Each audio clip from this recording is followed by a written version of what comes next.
With me now, my group of wise guys, General Jim Jones, Obama's first national security advisor, House Intelligence Chairman Mike Rogers, and Nicholas Burns, former Undersecretary of State and current Harvard University professor. So, you all know what the story is. It does seem to me that we had a clash of mottos. The U.S. doesn't negotiate with terrorists, leave no man behind. Well, I mean, obviously, we should be happy for the family. They've gotten their loved one back. That's very, very important. The methodology and what we used is very troublesome. Remember, Al-Qaeda in the Maghreb... And by the methodology, you mean? Negotiating with terrorists. Okay. Remember, this was an individual who was held by a terrorist group in another country, Pakistan. We know that to be true. Across northern Africa, the #1 way that Al-Qaeda raises money is by ransom, kidnapping and ransom. We have now set a price. So we have a changing footprint in Afghanistan, which would put our soldiers at risk for this notion that if I can get one, I can get 5 Taliban released. And the problem is the way we're changing our footprint means we get less intelligence. That's already starting to happen, and we'll get more degradation of the ability to collect intelligence to even stop force protection efforts for our soldiers. That's why so many of us are so concerned. What really is a break with U.S. policy of not negotiating with terrorists. I think some people would argue that Ronald Reagan did negotiate with terrorists when he negotiated with Iran and the whole Iran-Contra thing. But nonetheless, in this current day, General, is this troublesome to you in the sense of, do you believe it puts U.S. military folks at risk, or Americans in general? Well, I think, first of all, I identify with the Congressman's feelings about the family. This is something to be celebrated, and we're really happy for them. But you know, we will have to talk about what this means in terms of risk. So talk about it. What is the risk now? We are. I mean, it is. You know, people will judge this in different ways. But in my lifetime, Americans are always at risk. I mean, we're more at risk than any other country, and if they think that the value of taking action against Americans and holding Americans is going to somehow help them achieve their goals, and they're going to do that. So, you know, I think Qatar plays an important role here. These are bad people, and they do have blood, American blood, on their hands. The Guantanamo Bay detainees at the U.S. It's absolutely important that now that we're embarked on this path, we make sure that these people, the Qatar helps us make sure that these people do not return to the battlefield. Look at this from the point of view of diplomat, because not just U.S. soldiers who are out there, as we all know, being a diplomat can be a dangerous position. So when you look at it from that point of view, do you think that this makes being an American riskier in this day and time? Well, it could. And first of all, we rejoice in the freedom of Bowe Bergdahl to go back to Haley, Idaho. That's a great thing. But this is a substantial risk for the administration. I was told as a young diplomat, we were going out to the Middle East 30 years ago, if you're taken hostage, we're not going to negotiate for your release. I agree with that policy. All of my contemporaries have.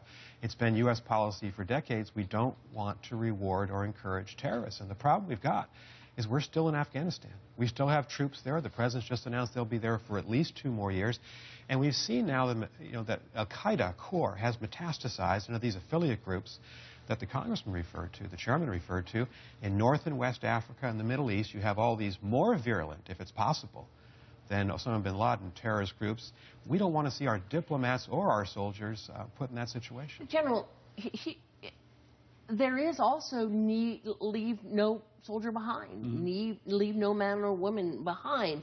Can one make a distinction and say, well, this is, as I think we heard Susan Rice try to do earlier, which is we were in the middle of the war, they had one of our soldiers, and she didn't ever say we're negotiating with terrorists, but obviously, even if you put Qatar in the middle, the U.S. was negotiating with the Haqqani network, with the Taliban. It kind of seems to me that there's a difference that they're trying to make between diplomats and a soldier in the performance of duty at a war. Well, Afghanistan is going through a major transition right now, and how Afghanistan turns out is extremely important. And at some point,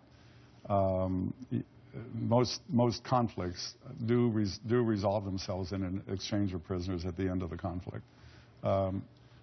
We are not there yet, although we're going to be substantially reduced, but we'll still have 10,000 or so Americans exposed.